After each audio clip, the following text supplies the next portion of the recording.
Lods, diba? Maliit lang yung ulo niya, wala siyang leeg. O eto, tignan nyo. Ayun na mga Lods. Tignan nyo, ano?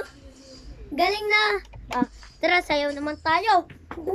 Ikaw ang binibini na anina na ice ko. Oh! Ayun mga guys. Yung kuya ko gagawin ko. Ilain ko. Ito ngayon yung paa niya. Pugi niya. Tignan mo siya. Tignan mo siya. So ngayon, babatukan ko dyan. Nang ganito. Diba?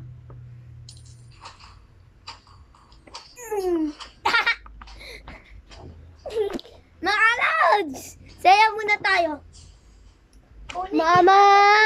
Kamustahin natin ang tayo lagi nakikita. Miss na kita sobra. Lagi kami na yung una.